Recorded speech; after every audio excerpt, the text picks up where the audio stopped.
Mbak Kumaila ini dari brojol sampai kuliah kaitannya sama religion gitu ya Mbak ya. Di pesantren, lingkungan pesantren, dan Mbak Kumaila ini lulusan tafsir, betul? Dan yang menarik Ibu dan Bapak, Mbak Kumaila ini hafiz Quran. Oh. Jadi kalau Ibu Bapak mau nanya Quran, top lah gitu ya. Hafal gitu, dan nanti kita akan menyelami. Nah, kemarin saya juga udah diskusi sama Mbak Kumaila bahwa hari ini kita akan berbicara tentang Islam secara kesadaran holistik gitu. Ayo langsung aja kita lihat videonya. Mbak Kumaila ini dari brojol sampai kuliah kaitannya sama religion gitu ya Mbak ya. Di pesantren, lingkungan pesantren, dan Mbak Kumaila ini lulusan tafsir, betul? Dan yang menarik Ibu dan Bapak, Mbak Kumaila ini hafiz Quran. Oh. Jadi kalau Ibu Bapak mau nanya Quran, top lah gitu ya. Hafal gitu, dan nanti kita akan menyelami. Nah, kemarin saya juga udah diskusi sama Mbak Kumaila bahwa hari ini kita akan berbicara tentang Islam secara kesadaran holistik gitu. Bagaimana beragama dengan cerdas, dan apa sih perspektif Kumaila ini terhadap Islam, agama, dan yang terpenting adalah gimana dalam konteks religiusitas dan critical thinking, dan yang paling penting adalah gimana kita untuk meningkatkan awareness atau kesadaran gitu. Jadi kita akan ngobrol santai, relax, dan mungkin start dari, boleh memperkenalkan diri dulu kali ya Mbak Kumaila. Ya, mic-nya ini. Boleh dicek-cek dulu. Aduh, assalamualaikum Bapak, Ibu-ibu. Coba yang ini lebih kencang kayaknya. Oh, iya. Terima kasih banyak Kang Abu sudah mengundang aku. Makasih. Kayaknya agak gini deh. Gini. Nah. Segini. Nah. Oh, oke. Ya. Kenapa? Coba ulangi lagi. Ceh. Ya. Nah, oke, sip. Oke. Ya, makasih udah nerima aku. Jadi kenalan ya? Iya, kenalan dulu. Kenalan. Namaku Kumaila, supaya gampang panggilnya Mela aja. Sekarang tuh kesibukan utamanya bikin konten Forbidden Questions yang mungkin ada bapak-bapak ibu-ibu sini yang familiar sama kontennya.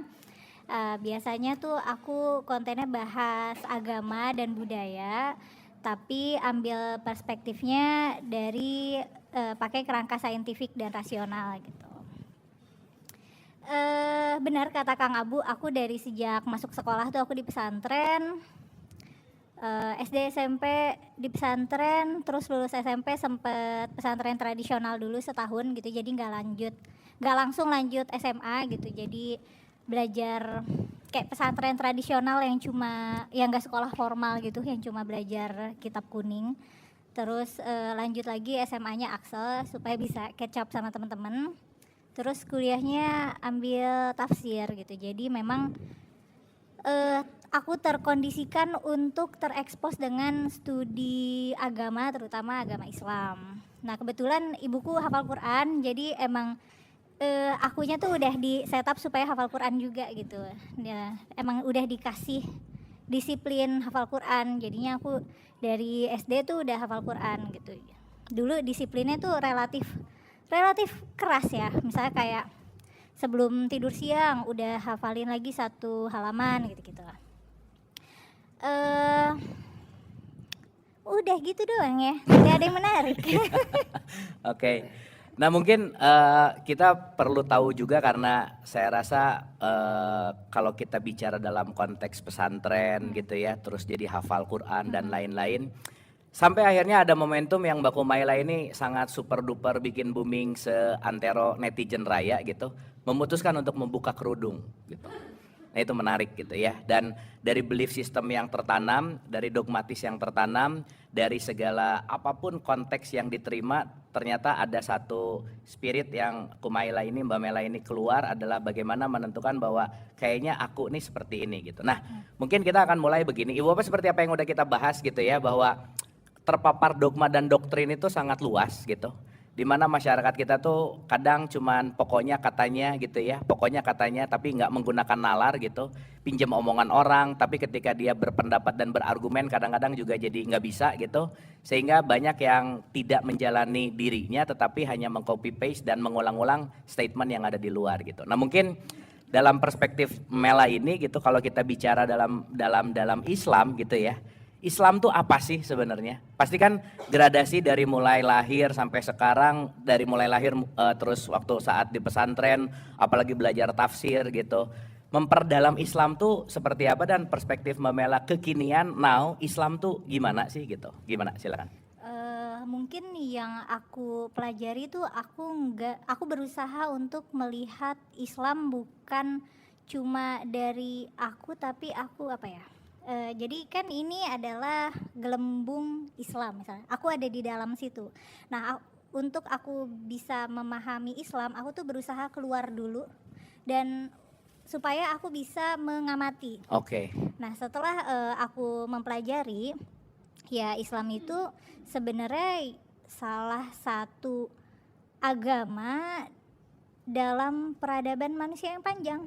Dan sebenarnya Islam itu relatif muda ya. Kayak kan manusia itu sudah hidup lama sekali ratusan juta tahun, Ya. ratusan ribu tahun. Dan Islam kalau misalnya ditandai dari Nabi Muhammad mulai dakwah itu ya baru sekitar 1400-an tahun gitu. Jadi relatif muda. Ya. Dan kalau misalnya kita tarik lagi lebih jauh, ternyata tradisi Islam ini banyak beririsan sama Yahudi, sama Kristen yang dulu ya, Kristen Arab bukan Kristen Yunani. Udah gitu juga sama Zoroaster atau Majusi. Tarik lagi, ternyata ada irisannya juga sama agama Sumeria dan Babilonia gitu. Nah, dari situ aku menyimpulkan kalau misalnya agama itu ya bagian dari budaya peradaban manusia yang panjang gitu. Oke. Dan itu adalah adaptasi dari budaya yang panjang yang kemudian kita adopsi menjadi gaya hidup, menjadi identitas.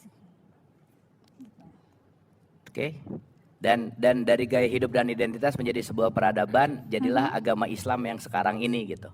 Iya. Nah, agama Islam yang sekarang ini yang saat ini juga di Indonesia ini berbeda sekali dengan agama Islam yang zaman Nabi Muhammad misalnya, atau agama Islam sekarang di belahan negara lain. Oke. Karena sudah ada adaptasi budayanya. Tentu agama Islam di sini agama sebagai gaya hidup atau aturan hidup nggak akan bisa diterima secara keras oleh masyarakat di tempat lain. Karena di sana manusia kan tidak hidup dalam ruang hampa, mereka udah punya nilai-nilai sendiri. Ketika ada nilai baru masuk, pasti nilai itu terasimilasi gitu. Oke. Jadi reduksi lah ya. Udah nggak genuine amat gitu. Secara budaya udah ada akulturasi lah gitu. Genuine, nah ini juga agak bingung karena tidak mungkin untuk bisa genuine karena proses Islam pada yang syiar Islam pada masa awal dengan sekarang itu beda kan. Kalau sekarang itu kan yang namanya syiar Islam tuh dakwah kayak yang kita lakukan sekarang, melakukan kajian, diskusi. Kalau abad ke-7 itu banyak perlu melakukan agresi gitu. Kita kan nggak perlu. Justru kan yang kita kedepankan itu kan diskusi gitu. Oke. Jadi udah emang benar-benar beda konteks. Oke. Dan ini yang selalu jadi concern kita Mbak Kumaila sama Ibu dan Bapak di sini tentang kualitas pendidikan Islam misalkan. Oke. Contoh. Dalam data terakhir, kalau saya ngambil datanya Rehman atau enggak Islamicity Index lah ya, bahwa negara paling Islamis sekarang tuh kan Denmark gitu. Meskipun dari 2010 Indonesia dari ranking 140 sekarang ke 62 misalkan. Karena yang dinilai bukan seberapa banyak orang Islamnya, tetapi bagaimana penerapan Islam di dalam society gitu misalnya. Oke. Nah, yang menarik adalah kalau kita Indonesia sebagai negara Islam yang umatnya banyak, kan kalau logikanya harusnya lebih Islami lah dalam tanda petik ya. Nah, Mbak Kumaila ini kan lulusan pesantren nih gitu. Dalam artian itu studi di mana tempat pembelajaran Islam gitu. Nah, apa yang terjadi kok let's say kalau kita bicara tentang studi Islam yang banyak di Indonesia, tetapi tidak membentuk society yang Islami lah dalam tanda petik. Sebenarnya yang diajarkan dalam pesantren misalnya, yang diajarkan di pendidikan Islam tuh lebih ke apanya? Sehingga kadang sekarang justru malah maaf ya, jadi banyak berantemnya gitu. Apakah karena memang masih muda jadi lagi lucu-lucunya kah gitu misalnya atau apapun itu gitu. Nah, cuman concern kita adalah gimana nih nanti outputnya adalah reformasi pendidikan Islam supaya balik lagi ya kita bisa membuat sesuatu ini jadi lebih baik lah gitu kira-kira. Gimana Mbak?